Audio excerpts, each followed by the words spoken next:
All right, so you want to talk Delta 9 and CBD in Ohio. Everyone's got questions, and honestly, it's a lot to unpack. But luckily, we've got John Lynch's take on all this. He founded Drink Me, and he really gets into the nitty-gritty of how Delta 9 works in drinks, especially with Ohio law. Right. And it's one thing to, talk about this stuff in theory, but he's out there actually making these products, Yeah. dealing with the regulations and everything. Exactly. So, okay, Delta 9 THC, most people know it as the thing in cannabis that gets you high, right? Been around forever. It's psychoactive part. Right. But here's where it gets interesting. Delta 9 THC from hemp is federally legal now, as long as it's under that 0.3% THC limit by dry weight. Thanks to the 2018 Farm Bill, of course. See, and that dry weight thing, that's where it gets tricky. Yeah. Because we're not talking about, like, dry here. We're talking about drinks. Okay, yeah, because a 2-ounce drink can have, like, a surprising amount of Delta 9 in it. We could be talking 2 milligrams, 5 milligrams, even up to 50 milligrams. And it's still legal in Ohio. So wait, I could drink this whole can, and it could have more THC than a joint. But because it's hemp-derived Delta 9, it's fine. Exactly. It's all about the concentration in the liquid, not the overall weight. Think of it like concentrating orange juice. You're basically taking all the THC from a huge field of hemp and squeezing it down into a tiny bottle. Okay, I like that visual. So John Lynch actually breaks down the math in his article, and it's kind of mind-blowing. He uses the example of a 2-ounce shot, which is what, like 60 milliliters? About that, yeah. And if you think about that in terms of water weight, that's roughly 60 grams. And the law says 0.3% Delta 9 THC by dry weight. So in that 60-gram shot, you could have up to 180 milligrams of Delta 9 THC. That's a lot. It definitely makes you think about it differently. Shows how important it is to understand the details of this stuff. For sure. But let's switch gears a sec and talk about CBD. It's the other big player in this cannabinoid world, but it's non-psychoactive, so no high involved. Yeah, and that all comes down to how it interacts with our endocannabinoid system, the system that regulates like mood, sleep, all that. It's totally different from Delta 9. Yeah. See, THC binds directly to CB1 receptors in your brain, which is what causes the psychoactive effects. So CBD kind of takes a more roundabout way to do its thing. Exactly. It doesn't fit into those same receptors. It's more indirect. Like it's working behind the scenes, maybe changing how our bodies produce their own cannabinoids, or even interacting with totally different receptors. Well, we're still figuring it all out, which is what makes it so interesting for researchers. So we've got these two cannabinoids, both from hemp, both legal here in Ohio, but with totally different effects. It's easy to see why people might be a little confused, right? Absolutely. And it's important to remember, it's not just about high or not high. It's about, like, what are you actually looking for, Yeah. What are your goals and how do you weigh the benefits and risks of each one? And that brings up a question I bet a lot of folks listening have, especially in Ohio. What's the deal with drug testing?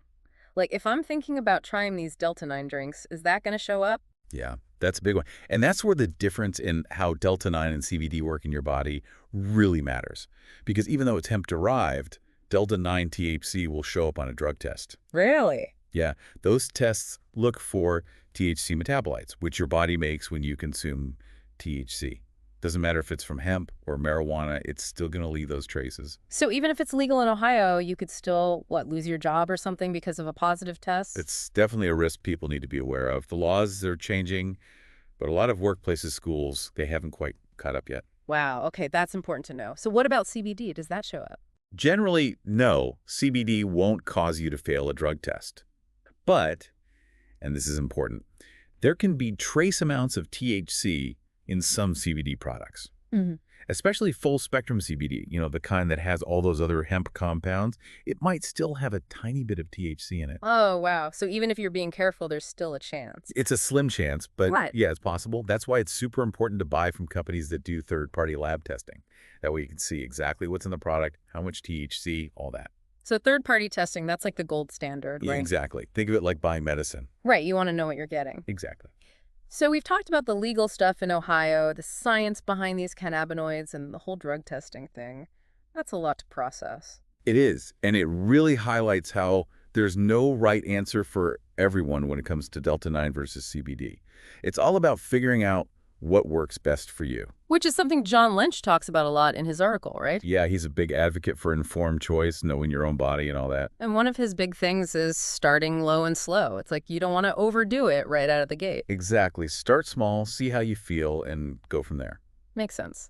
So let's say someone's listening to all this and thinking, Okay, Delta 9 maybe, but CBD sounds interesting too. What's the rundown on benefits, besides the obvious high or not high difference? Well, if you want that classic cannabis feeling, the euphoria, the relaxation, maybe a little mental shift, Delta 9 is going to be more up your alley. Some people say it helps them be more creative or just unwind after a long day. But, and this is key, remember the legal stuff we talked about. It's going to show up on a drug test. You got to be careful about those laws and regulations. They vary so much. Right, it's not like Delta 9 has totally shed its, what's the word? Its more controversial past. Exactly.